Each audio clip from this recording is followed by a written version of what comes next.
Day one of the 2019 federal election campaign already coming to a close, and already some big issues have made their way to the top of the agenda. So who better to unpack the beginning of a 40-day stretch than At Issue? You're going to see them a lot. Chantal Hébert is in Montreal, Andrew Coyne is in Toronto, and Althea Raj is in Ottawa tonight. Let's start with some of the issues that dominated day one. Because of the Globe and Mail story about the RCMP looking into doing further talks or interviews with some of the people involved in the SNC-Lavalin affair. Let me show you a little bit of how Justin Trudeau responded to those questions today. We gave out the largest and most expansive waiver of cabinet confidence in Canada's history. That was all he said in response to a question about the waiver that he gave lifting cabinet confidentiality. Here's what Andrew Scheer had to say early this morning. He has looked Canadians in the eye and said things that he knew was not true, and we made the case that he has lost the moral authority to govern. This happens as the Globe and Mail reports that Jody Wilson-Raybould was interviewed by the RCMP just yesterday. Chantal, what do we make of the fact that this is just back in the headlines, that this is where we are starting day one of the campaign?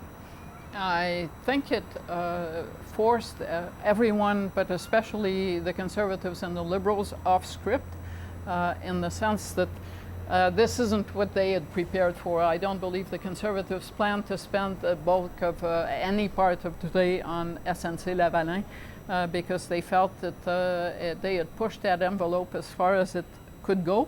I still believe that that is the case, except that events do what they do.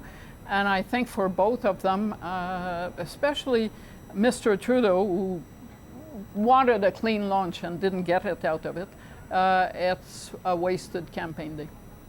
And it's probably telling, Andrew, that I mean, part of the way Justin Trudeau was trying to shut it down was keeping those answers to a sentence when he was asked any question, in hopes that that would be the end of it. And presumably it would have, had we not been told this information by the Globe tonight. Well, he never looks good when he's discussing this issue for whatever reason. And when you retreat into canned talking points and not particularly convincing ones, i.e., the clerk of the Privy Council made the decision when it is absolutely up to the Prime Minister if he chooses to waive that confidentiality requirement. When you've got the RCMP involved, I think we're in a little bit different situation than we might have been previously. If the RCMP is involved, it's because at least they think there's at least a possibility that a crime was committed. If there's a possibility that a crime was committed, surely to God, we would want to have all of the evidence available to the RCMP. Maybe it's exonerating everybody involved, but we would want to have all of the evidence involved. So the question now becomes, why on earth won't he allow that confidentiality requirement to be waived? And I don't think that issue is going to go away anytime soon, actually. No, but it's unclear to me still at the end of this day, Althea, who it has to be waived for. Who it doesn't apply to, what more we need to understand. I mean, I have questions after today about how that applies, you know, and maybe I won't get the answers to those questions, but how do you think the day unfolded? Well, I agree there's a lot of unanswered questions. Like, it's unclear what does Jody Wilson-Raybould or Jane Philpott want to say, because there are people quoted in the story that they are not able to talk about, or what circumstances do they want to shed light on that they are unable to talk about because of the limits of this cabinet confidence waiver. That being said, I agree with Chantal. This completely thwarted both of the Conservatives and the Liberals' campaigns on day one. The Prime Minister is in British Columbia this evening. He's going to be in Victoria tomorrow, holding a media availability. Probably the reporters there will not be asking about the policy announcements that the Liberals want to make. They will be asking about Jody Wilson-Raybould, whose writing is just, you know, across the water in Vancouver, Grenville, about what she has just said to the Globe. And so that will, again, mean that the Prime Minister is answering questions on things that he really is trying to, you know, with his short answers, starve them of oxygen. Yeah. And if we'll recall, like, when the Conservatives back in the spring started peaking, it was because of the SNC-Lavalin affair.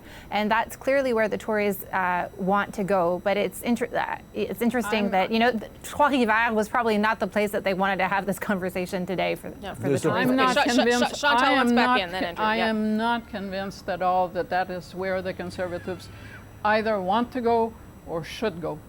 Because if they were going to be able to grab back that peak moment that they had in the spring, it would have happened, or at least some form of it, when the Ethics Commissioner reported. I would also caution, and I guess the RCMP would caution itself about going about the crime thing, having watched the kind of catastrophe that the RCMP ran itself into with the Mike Duffy affair. Yes. Where big words were also used only for egg to be on the face of the police. So yes, we can have this. I know that there are people in Ottawa who are saying, well, this is, you know, becoming a conversation amongst people who are into this story. It could be that both the Liberals but also the Conservatives will be testing the patience of voters if that is where this story, along with the media, is going to take the election for the first week. Okay, Andrew, last point, and then I'm going to change topics. Go ahead. We heard that in the spring as well, and it didn't prove to be the case. It did actually seem to have legs. I think I agree that you don't, if the Conservatives, you don't want to spend all your time on this specific issue. No. But I think it has resonance beyond the details of SNC-Lavalin. It has issues, it has relevance and resonance with regard to the Prime Minister's personal credibility, and that can be very damaging to the Liberals. And it has also relevance and resonance when we're talking about one of the Tory messages, which is that somehow the issue, the system is rigged, the well-connected get ahead, and you folks don't. It plays to that constituency as well. Yeah, okay, so I'm going to put that on pause. And really, the reason we're talking about it because it's in the headlines again. I don't know how long it's going to last any more than any of you. But another topic, was also an important one that sort of took part of the first day of election was Quebec's secularism bill, Law 21, Bill 21. Have a listen to what the three Conservatives, the Liberals, and the NDP had to say about that. I have been watching very closely the process and considering the federal potential actions. And at this time, I feel it would be counterproductive for the federal government to engage in this process. I've made my views on Bill 21 known. It's not something that our government would, our party would ever consider at the federal level. I'm hoping that my presence in Quebec, as someone who clearly has a turban, has a beard, maybe some nice long hair as well, is a way to show people that, hey, listen, I believe in fighting for your identity. So later today, the Quebec Premier Legault, called on all federal leaders to promise that they wouldn't be involved in any legal challenges. I'll start with you on this, Althea. Do you think that this is an issue that does have legs that we will keep talking about through the campaign? Absolutely. I think this has the potential of being the niqab issue that we had in the 2015 campaign, whereas parties are forced, like I'm sure all the party leaders are going to be asked for their position, whether they would if they would leave the door open to appealing this, or if they would firmly shut it down, which we had previously heard from the Tories. I don't know if they still have that position or not, where sometimes the leader's position, you think you might know it in Quebec or in the rest of the country, and then you realize that the position is perhaps not what you thought. We saw that with Mr. Mulcair and the NDP candidates that were not singing from the same songbook, and that really hurt the NDP in 2015. I think that has the potential of hurting the Conservatives. Less so the NDP, but a big boost to the Bloc, which really believes that Ottawa should butt out. And the Prime Minister left the door open, which was smart tactically, I think. I don't disagree that the Liberals' take on this today was probably the right place to be nationwide, but it's not necessarily a great day when you draw François Legault out to ask you to cease and desist on the first day of the campaign. Now, that being said, what Andrew Scheer did say in his news conference in response to questions that the Conservative government would not participate in the challenge of Bill 21.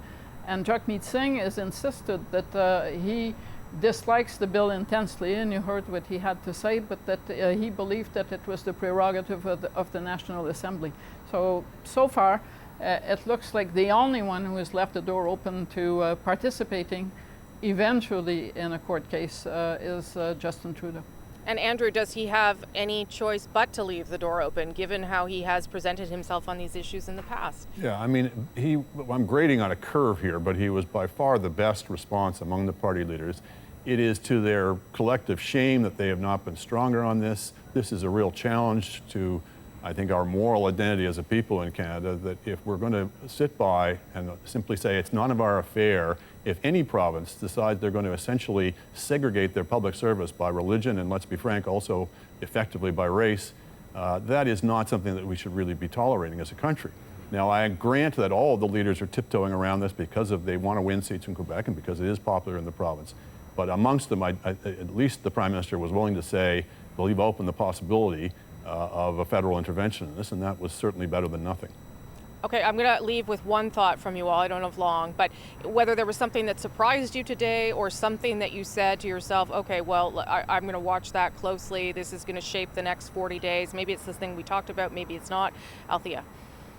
I thought that the Green campaign would be perhaps a little bit more professional off the top. They had their own curveball with comments from Pierre Nantel about whether or not he's a separatist and whether or not the the Green Party makes room for a separatist member of Parliament.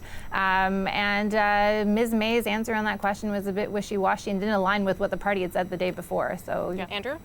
I was struck by how weak both of Trudeau's and Scheer's response to the Globe story on SNC-Lavalin was. Granted, it came out last night, but that gave them several hours to prepare, and neither of them, I think, were particularly strong or impressive in their responses to it. Chantal? I thought that the NDP launch was on point and probably more of the kind of discourse that people would have expected from the Greens, the Conservatives, and the Liberals, who I thought wasted their launch. And looking at it from this province, I think the Bloc Québécois, not only by its own devices, but because of the others, had a great day. Thank you all, and I'll see you back here tomorrow night.